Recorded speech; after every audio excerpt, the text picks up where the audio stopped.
Je m'appelle Jérôme Dupré-Latour.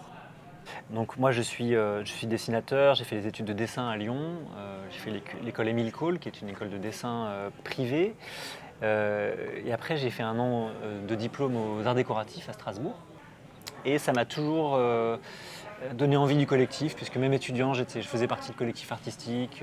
Moi ça a toujours fait partie de ma vie culturelle. Et, euh,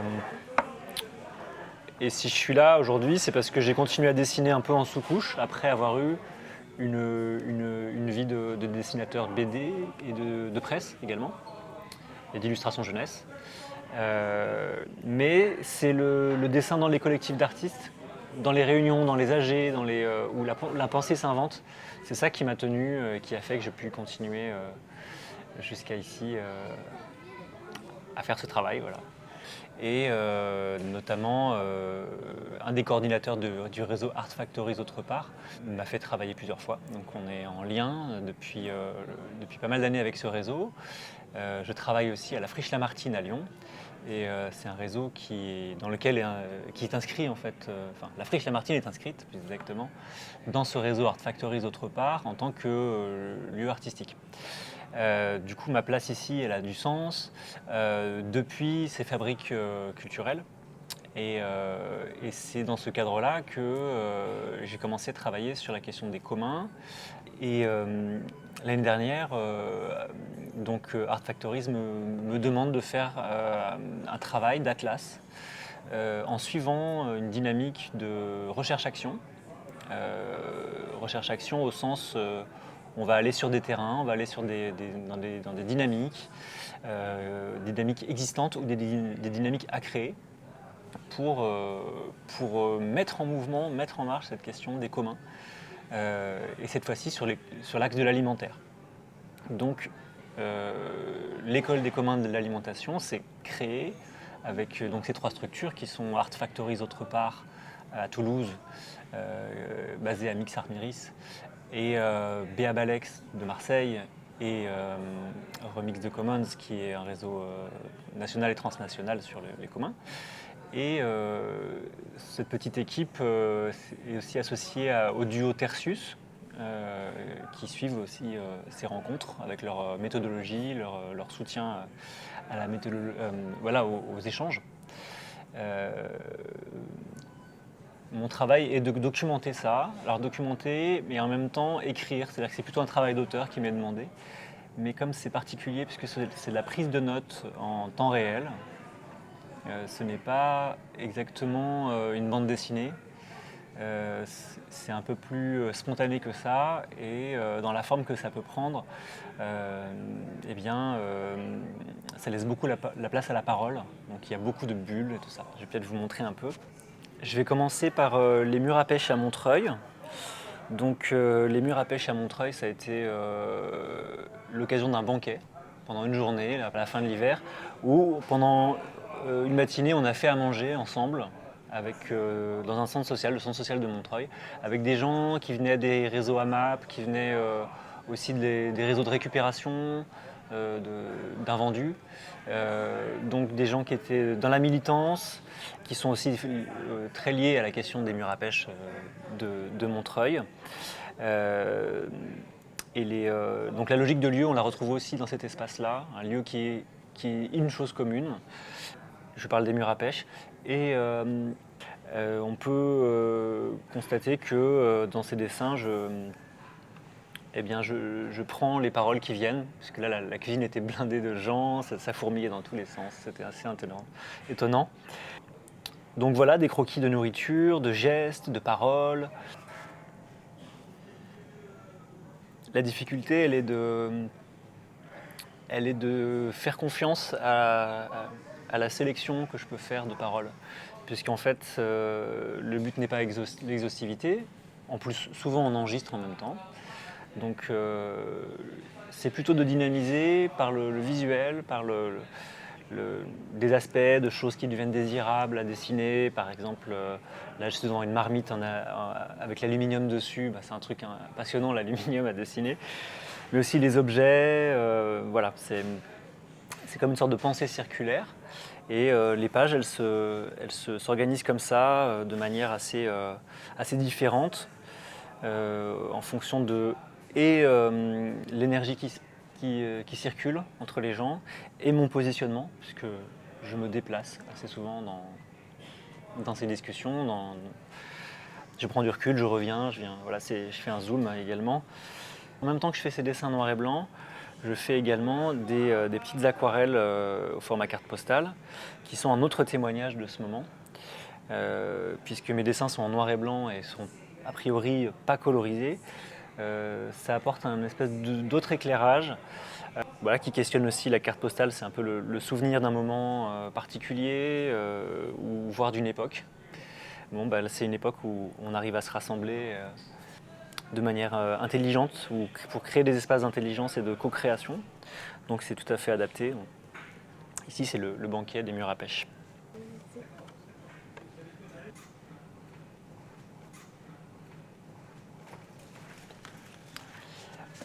Autre terrain, on a été avec l'équipe d'un groupement d'achat toulousain qui s'appelle Mix Agrumes, on a été en Sicile. Je vais continuer avec les cartes qui ont essaimé ce voyage en Sicile qui a duré plusieurs jours, où on a pu rencontrer en fait les agriculteurs et les acteurs d'un consortium. Voilà, un consortium qui ressemble à une sorte de coopérative, mais en Sicile. Donc, principalement, ce qu'ils font, c'est de l'export, de leurs agrumes principalement. Et ce qui est très intéressant chez eux, c'est la façon dont ils se sont organisés en consortium pour garantir la pérennité de ces activités. Et c'est dans ce cadre-là que j'ai croqué les différentes rencontres et discussions.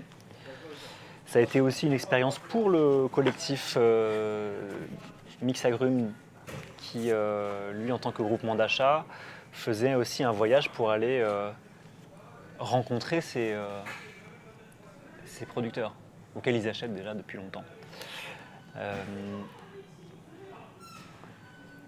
Donc de la même manière, ça a été se déplacer. On a été dans une prison notamment, intéressant, qui fait travailler des gens, qui fait travailler des prisonniers, et qui les rémunère. À bien des égards, il y a des choses qui sont même plus intéressantes qu'en France en termes de droit par ce genre d'action en fait. Ils font des transformations avec des machines, hein. Il y a un parc machine dans la prison, et ils font des amendes, ils font principalement des gâteaux à partir d'orange, d'écorce d'orange, voilà. Qu'est-ce que je peux montrer d'autre? On a quelqu'un qui fait aussi des plantations de cactus, très très engagé lui dans le consortium Galline Felici. Donc voilà, toutes ces personnes qu'on a pu rencontrer en Sicile nous ont très très bien accueillis. Et ça a été une vraie expérience de commun, au sens où évidemment la question alimentaire est au centre. Comment est-ce qu'on fait barrage à l'agroalimentaire industriel? Par la pratique, par la solidarité. Voilà. Alors un petit exemple de cette page qui est extrêmement dense. Ça, c'est typiquement les moments où on n'est pas sur le terrain. Je la montre. Parce que là, c'est les discussions que nous, on avait en off. On a aussi eu une expérience collective de penser la question commune au sein même de l'équipe qui voyageait. Et ça, c'est quelque chose qu'on retrouve aujourd'hui, puisqu'aujourd'hui, on n'est pas en Sicile. On est à l'Après-M à Marseille, et j'ai pu suivre toute la rencontre en dessin. Du coup, on en est à 18 pages en 3 jours. Ça fait un sacré corpus. Et je vais commencer encore avec une aquarelle, puisque cette petite aquarelle a été faite ce matin, juste sur le parking de l'Après-M. Ça.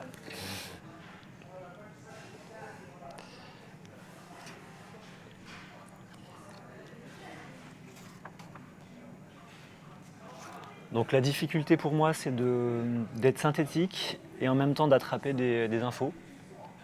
Ça, c'était cet après-midi à l'Après-M.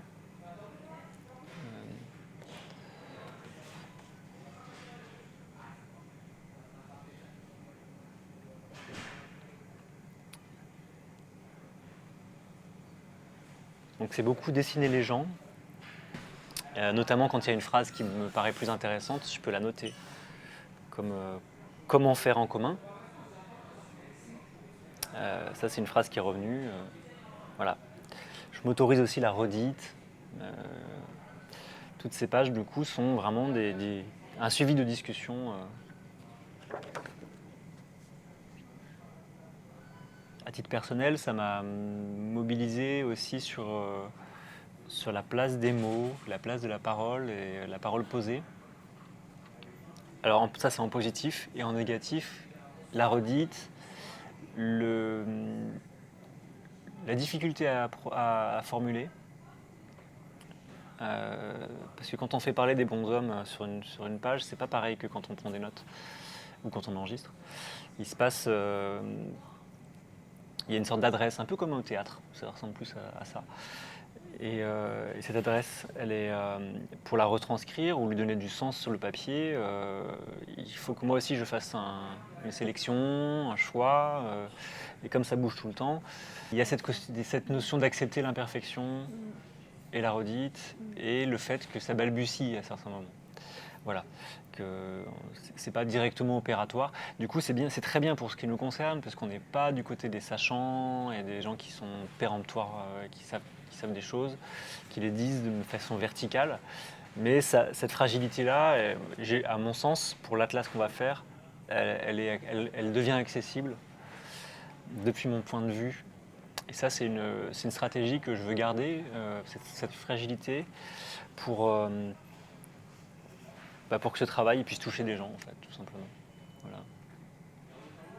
Quelqu'un qui intervient, qui dit comment les entreprises font si on rentre dans l'échange de services. Parce que la question des échanges de services est venue aussi dans le groupe que j'ai suivi. Ah oui, Eric a redit que se dire qu'au-delà de nos clivages d'origine et de classe, on a les mêmes désirs alimentaires. Ça m'a beaucoup marqué. La notion de désir, la notion de si on demande à n'importe qui ce qu'il veut vraiment manger, ce qu'on ne le fait pas du tout, eh bien, on va se poser des vraies questions alimentaires. Et ça concerne tout le monde. Donc en fait, c'est un bien commun largement partagé, la nourriture, on va dire, de qualité. C'est juste que c'est un rapport social, c'est un rapport économique. Les gens qui en sont exclus sont les gens qui n'ont pas le temps et n'ont pas l'argent. Ça, c'est ce qui a été redit aujourd'hui en conclusion de la journée. Si on aide les ménages en précarité, est-ce qu'on va cibler les produits pour les personnes ou est-ce que l'on va, comme c'est suggéré par la SSA, en décider collectivement ? Bon, ça peut paraître étrange, mais la SSA, c'est la sécurité sociale de l'alimentation. C'est un projet qui se base sur l'existante sécurité sociale en France, qui est déjà une exception au niveau mondial, on va dire un énorme progrès social qu'on cherche à maintenir, qui date depuis longtemps, qui a été un acquis social de lutte. Décider collectivement de ce qu'on veut manger, c'est quelque chose qui, à mon avis, peut embarquer tout le monde. C'est pas très difficile de l'imaginer. Les gens, juste, ils n'ont pas le temps et ils sont contraints par une économie. Donc il faut changer le rapport social, en fait. Une des solutions qui serait une solution de fond, ce serait cet accès en disant tout le monde a accès avec de l'argent issu de cotisations, hein, donc, comme pour la Sécu, à un droit à l'alimentaire. Moi, c'est ce que j'ai retenu. Après, voilà, il y a plein de choses qui ont été dites et Benjamin pourra largement en témoigner. Mais j'ai été très choqué de savoir que dans le droit français, il n'y a pas le droit à l'alimentation. Il y a le droit à l'eau, le droit au logement, et il n'y a pas le droit à l'alimentation. Donc ça veut dire que ce bien commun, il est quand même confisqué et en deuxième lieu, il est variable d'ajustement. C'est-à-dire que dans toutes les pans de l'économie française, il est à un endroit où il sert systématiquement de variable d'ajustement. Ce qui fait qu'on est dans un rapport presque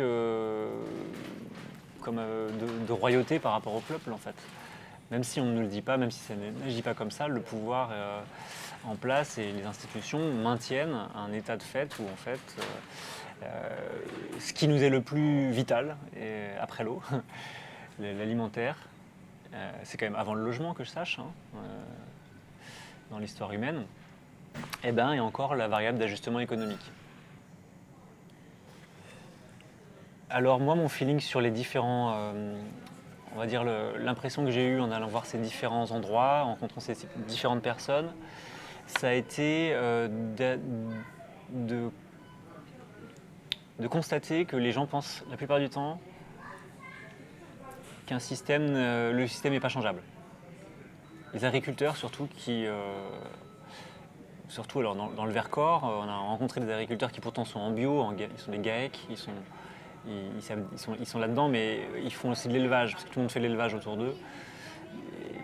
Et même eux, ils ne pensent pas qu'il y a une alternative sérieuse à cette façon de produire, parce qu'ils sont déjà, leur modèle est déjà abîmé. Enfin, ils savent déjà qu'en fait ça ne tiendra pas dans le temps, avec les changements climatiques. Donc nous on arrive, on leur dit hey, vous voulez pas faire du blé sur votre Vercors là? Donc c'était assez étonnant de voir que eux ça les a beaucoup questionnés. Ils disaient mais oui mais les anciens ils faisaient ça, pourquoi est-ce qu'on ne pourrait pas le faire pour retrouver une autonomie alimentaire? Et c'était vachement, pour moi c'était très intéressant on naviguait à vue parce que je ne comprenais pas non plus ce que je faisais là en tant que dessinateur sur un tel projet.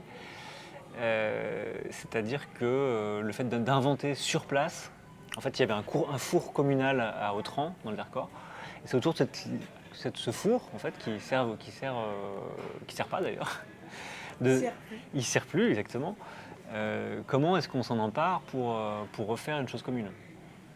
Chose qu'on va retrouver à l'après-midi, puisqu'avec le confinement, c'est ce qui s'est passé. Ne plus avoir accès à de la nourriture pour les personnes en besoin, c'est-à-dire pratiquement tout le monde, j'ai l'impression ici, ça a été essentiel qu'une équipe décide, et ça c'est un vrai acte politique, c'est-à-dire non, nous on ne bouge pas, on va faire ça. Vous êtes d'accord, vous n'êtes pas d'accord, on va le faire. Et ça, c'est complètement autre chose, mais en même temps ça parle du même commun, qui est de trouver un endroit commun, qui est évidemment l'alimentation, mais aussi les lieux. Voilà. C'est également ce qu'on a pu voir en Sicile, mais différemment, puisque ce consortium, c'est ça la chose commune. Autour des aliments, bon, les agrumes, c'est ce qu'ils produisent. Mais ils avaient réussi depuis une trentaine d'années à se fédérer autour de cette exportation de produits de qualité. Et ils reconnaissent tout à fait que c'est très court-termiste et qu'il va falloir changer. Parce que là, ils se reposent sur l'exportation, donc des camions qui prennent des bateaux, qui après vont en Europe. Ils savent tous qu'il faudra arrêter. Hein. Du coup, au contraire, ils nous exhortent à comment on va faire nous. Voilà. Bon, je remonte quelques images de la Sicile. En même temps, ce pays incroyablement beau, en même temps, le sens du partage qu'on retrouve.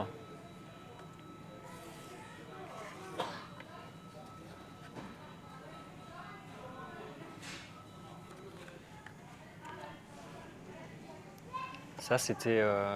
Celle-ci, c'est au consortium, donc c'est vraiment l'endroit où il y a un entrepôt, où tout est recalibré, retrié par des machines, par des ouvriers. Enfin, c'est une vraie organisation. Donc là, c'est le mur de Cagette, on voit le mur de Cagette.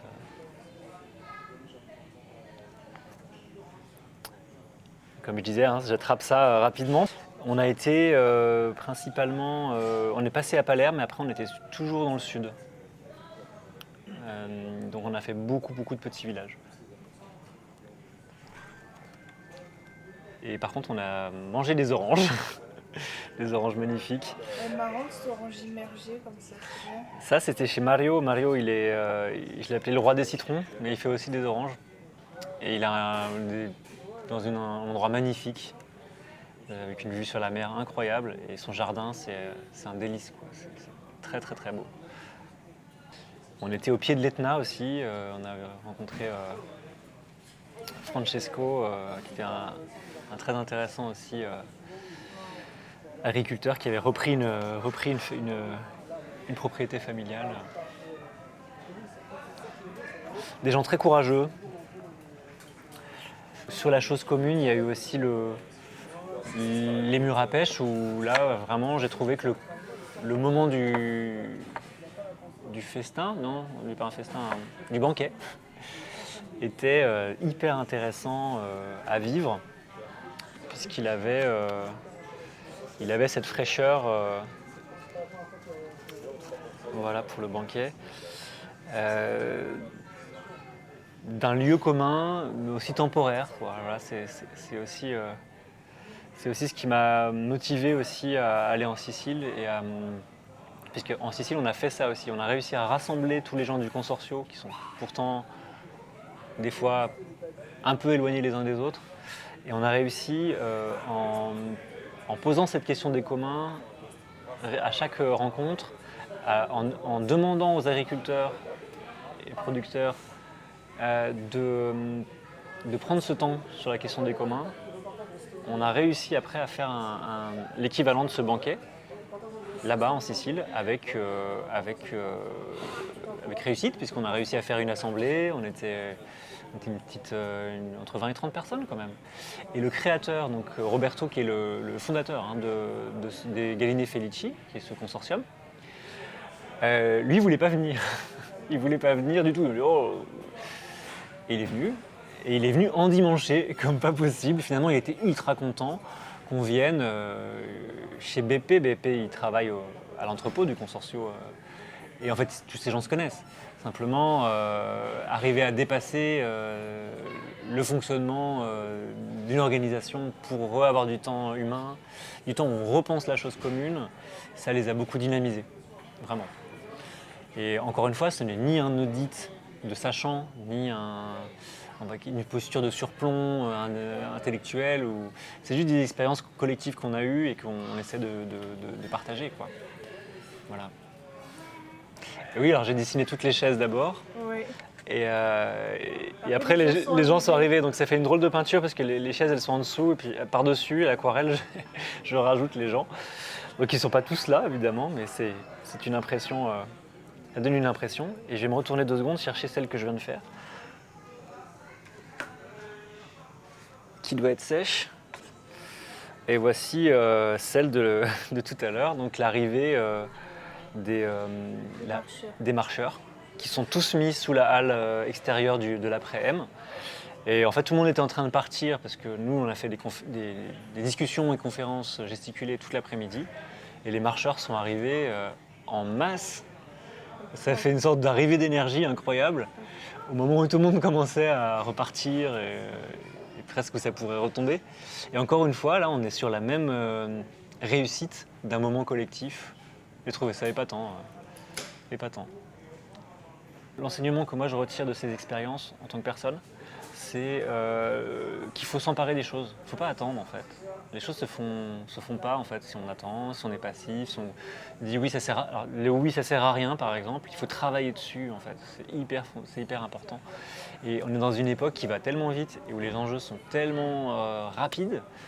En fait, on ne peut plus se permettre de rien faire, de rentrer chez nous en disant bon moi j'ai le temps, je regarde Netflix.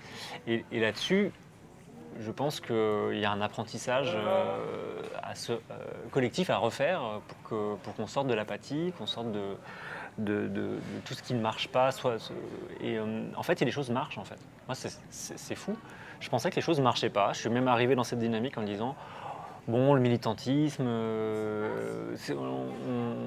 on apporte énormément d'intelligence, énormément d'énergie, et en fait, on perd toujours. Et en fait, c'est faux, c'est complètement faux. Je commence vraiment et le mouvement social récent nous montre aussi que, vu le nombre de personnes dans la rue, ça monte, ça monte, ça monte. Il faut qu'on se fasse confiance en tant que peuple. En fait, le problème français, c'est qu'on ne se fait pas confiance en tant que peuple pour réagir et imposer notre vision des choses. Le monde entier, regarde la France. On a une chance incroyable, de par notre histoire, de par nos acquis sociaux. Et moi, c'est ce que j'essaie d'apporter avec le dessin, mais en fait, si j'en parle à la voix aussi, je dirais ça. Il faut s'emparer, comme ici à l'après-midi, les gens se sont emparés d'un bien qui est le bien commun, en fait. Parce qu'il y en a besoin, tout simplement. C'est le besoin qui crée la chose.